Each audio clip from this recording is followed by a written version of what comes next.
Morning, everyone. How are we doing today? It is June 20th, Saturday, June 20th. And first and foremost, it's official. We hit 100 thumbs up on each and every one of these daily financial news. So I want to thank you. Let's make sure we continue that trend. So if you're watching this, please hit that thumbs up. It really helps. But before we get started, also wanted to remind you that because of that, we are going to do an 8 a.m. live stream where I just answer your questions. I went ahead and prepared last night. I have, I don't know, 2 pages of questions.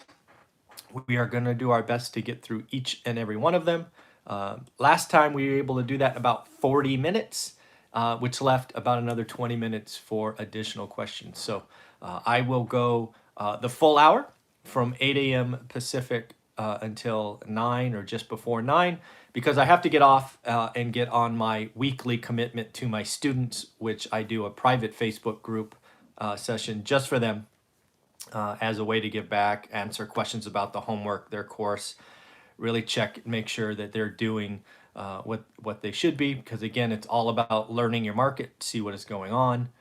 In many markets, listings are down, prices seem to be going up. So the students will get me at 9 o'clock. But you get me for a full hour starting at 8. But let's get into the weekly financial news, and don't forget the thumbs up. First and foremost, question for you. Do you know, based on May, what state had the highest and the lowest unemployment rate? And again, this was published in CNBC yesterday, I believe.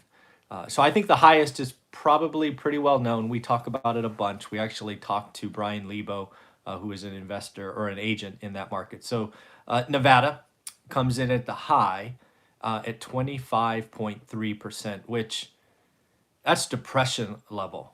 And, you know, it's better than April, right? April was over 30%. But that's 1 in 4 people are unemployed. That's not good. But the state with the lowest unemployment actually surprised me. Any quick guesses on what that might be? I don't think I would have guessed this state. I've been there a couple of times in my career, but I don't know that I would have guessed it. So the lowest unemployment rate as of May 2020 was Nebraska at 5.2%. Yep, that's interesting. So in the end, that is where we're going to start. Then we're going to talk about gold. Again, just running through the list. Gold got an upgrade from Goldman Sachs. Friday's trade was about $17.36 an ounce. Goldman took their 12-month target to around number 2,000. Honestly, I think round numbers like that are lazy. I mean, how much thought did you put into that, really? 2,000? Just even? You know, not a little more, a little less? 2,000? Kind of lazy. But in the end, really, it's around the debasement of the currency, right? What the Fed and the Treasury are doing. The weak dollar. The weak dollar is something that I'm going to be looking at as we go forward. That really could be an outcome of all this. But you know, we're going to have to see. I actually think 2,000 an ounce is a low estimate. Yes, most people do talk about gold, and they rarely do talk about silver. I've actually done a video on this channel where I was holding a 100-ounce bar of silver. You know, so I agree. Silver, I believe the ratio silver to gold is one of the highest ever. It must be about 1 to 100, right? 1 ounce of silver, $17, gold, 1,700, right? 1 to 100. You have to check that. Back in the day, I used to follow that. I think I own a couple of ounces of gold. I'd have to check my safety deposit box. But I definitely own more silver than gold. I haven't bought them in years though. But yeah, I think gold is wealth preservation. The dollar is being printed. That printing press is on high. So there will be a unintended consequence eventually. And gold is a nice way to kind of store that wealth. Got some data on the Bay Area. Man, the Bay Area is in trouble for lots and lots of reasons. First and foremost, Got some data out of San Francisco specifically. 1 in 13 renters in San Francisco broke their lease in the last 4 weeks. 1 in 13. That's 7.5% if I do the math right. That's not good. And people are fleeing San Francisco for lots of reasons. First off, it's ridiculously expensive.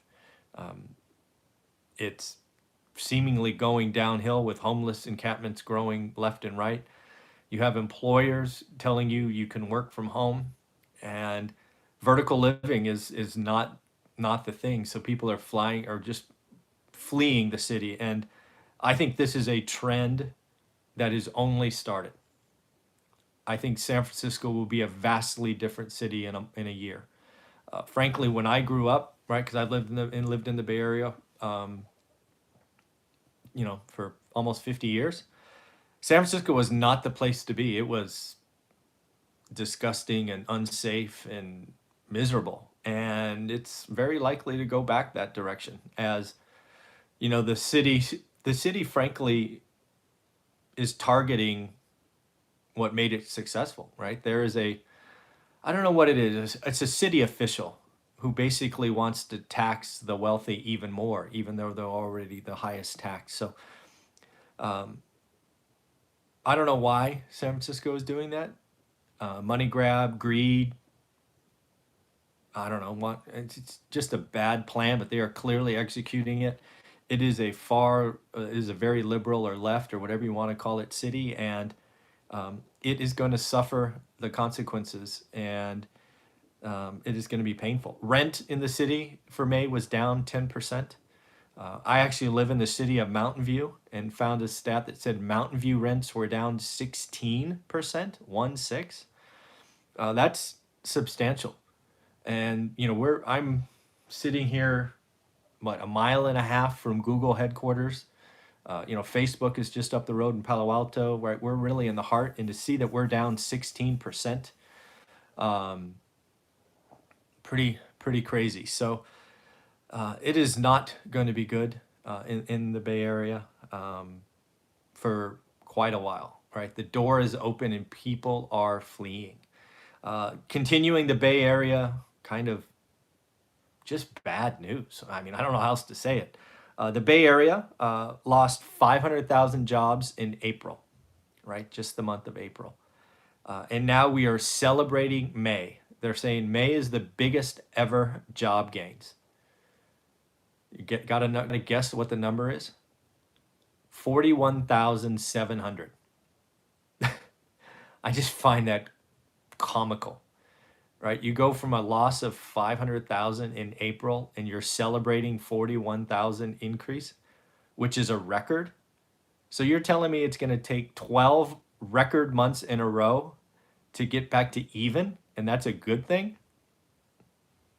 Not cool.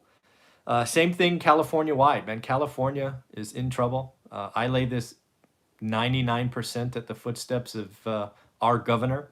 Lost 2.4 million jobs in April. Thank you very much. And we gained 141,000 in May. Again, record, celebrate. And that's, wow, I can't even do the math in my head. That's like 18 months of record job gains to get back to even. Gavin, you made the wrong call, buddy. We got to get you out of office. Man, bad for our state. Not good. Unemployment rate for the state is 16.3%. And oh, by the way, what is very clear is the wealthy are leaving, right? It's the same thing that's happening in New York is happening in California, and not good for either state. And those states are going to suffer the consequences of bad leadership that have been going on for years to come. So it's going to be interesting. What else do we got? Oh, Chesapeake Energy, another company that is in financial trouble. They officially missed interest payments on $9 billion in debt. Interest payments of $13.5 million. They do have 30 days, kind of like a late payment on your mortgage, to make it up, or they will be in default. it is going to be interesting to see what happens. Frankly, I believe I have not read the following anywhere. This is just one idiot's opinion on YouTube. The only way Chesapeake Energy survives is if the Fed decides they want to loan them money directly, right, via bonds. And if the Fed picks, again, the Fed is going to pick winners and losers. I have no idea if they're even thinking about it, but the Fed could step in and buy bonds from Chesapeake Energy at some ridiculously stupid low interest rate, and bingo bango, Chesapeake Energy survives and gets through. If they do that, oh God, that would be the mistake upon mistakes. Yeah, it's again, picking winners and losers like that and not letting capital destruction come into play is not what our system is built on. So I hope it doesn't happen. I hope Chesapeake survives. It would be terrible, feel terrible for the companies that lose all of that stuff. But sometimes, when you make bad business decisions, and Chesapeake, if you don't know who they are, they're the largest natural gas provider, and natural gas has been taking a big hit. It needs to happen, right? And bankruptcy doesn't necessarily disappear. It allows them to restructure their debt. So a lot of companies historically have gone in to Chapter 11 and come out better. So again, we need to watch and see if the Fed is going to pick winners and losers. And I think Chesapeake Energy's debt is so bad. The only the lender of last resort would be the Fed. So we will see. And as we saw last week or the week before, the Fed said we're going to go direct now. So God, it makes me sick to think that they're doing that, but they are.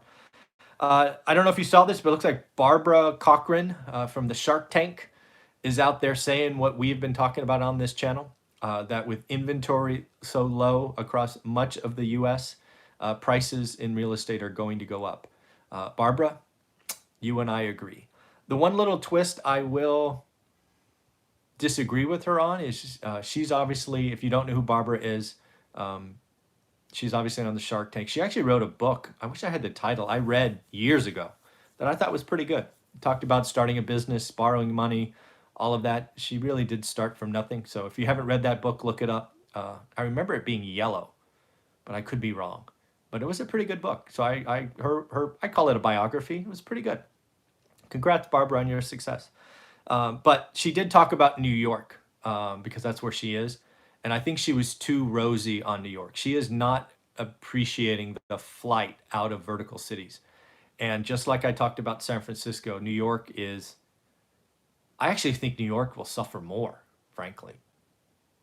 It's just more vertical and it's more tight together. And we've talked about New York a couple of times with, I think it was May lease rates and things of that nature. So be careful. Again, national inventory for real estate's down 27%. That is just amazing. And, I think the concept of the home has been reimagined. We've talked about that for weeks now, right? The home is now not only where you sleep at night and have breakfast, but it's where it's your child's education. It's your gym. It's your movie theater. It's, all of these other things. So space is good. And boy, is that backyard and front yard important. So again, we are seeing this. Something else I saw, people are not doing international travel. We've talked about RV sales before, I think a week or two ago, but I just stumbled across an article about a company who does luxury RV rentals. We're talking $30,000 a week. Some of these pictures are amazing. These are $2 million RVs, and they have seen a 300% spike in demand. That is crazy. Now, they don't seem to be very big, right? They don't have thousands of these, but they do have hundreds. And yeah, $30,000 a week for an RV that looks, it's as big as a school bus, and the sides come out. And it's crazy. I don't know. Would you spend, I don't know, $30,000 on a vacation? Actually, that's just wow, that's a lot of money. I couldn't do it. 30,000. Yeah, $2 million RVs, man, just nuts. And then the last thing to kind of talk about, two more things, sorry. Looks like AMC theaters have reversed their controversial no mask policy. They originally were talking about, I think it was July 4th or sometime in July, they're going to open up. They came out, hey, wear a mask if you want, don't wear a mask if you want, your call. Within 48 hours, they've reversed that. Now we'll be requiring masks. Um, I I don't know. AMC Theater, a lot of debt. Now you have to restrict occupancy. I understand you're trying to limp through and hope for magic, but boy, time to go private or sell yourself or something. That is a business that will. I just don't see that ending well, given the debt that you have. I'm sorry, and it's not. It's absolutely, it's not your fault. It is what it is, though. I just can't see you surviving in this. It's just, and also, what did the movies, the blockbusters, those are being delayed because they couldn't be filmed for 90 days. It's just a bad combination. And then last and not least, for the first time, I saw an article about a stock market bubble. I don't know about you, but I haven't seen one of those in a while. Jeremy Grantham, he made his name in the Great Recession, kind of calling that. He is talking about this being the 4th stock bubble of his career. Basically talking about stock valuations and the reduced earnings per share, having the multiple be sky high. I think it's interesting. I would put this in context. I think the greatest call of a stock market bubble was done by Alan Greenspan in 1997, where he uttered those words of irrational exuberance. And if you're a young trader and you haven't looked that up, go look it up. My memory says that occurred sometime in 1997. And the irrational exuberance lasted another 36 months or 3 years. So just because you think it's a bubble doesn't mean the bubble can't grow and grow and grow and grow.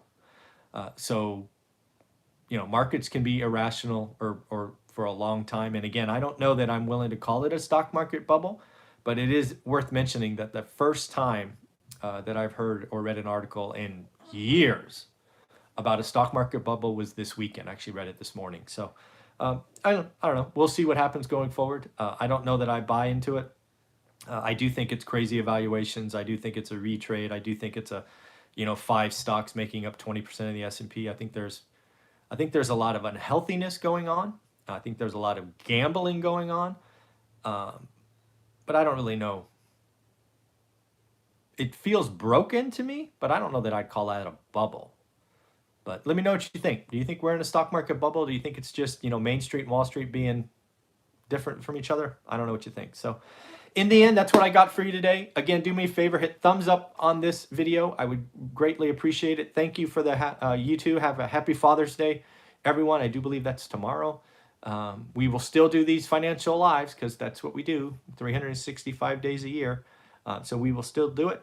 Thumbs up for me, please. And also remember, here in about 10 minutes or so, we are going to go live with just a question and answer session. I've got a couple of pages of questions, and I look forward to talking to you again. Have a wonderful day. Bye.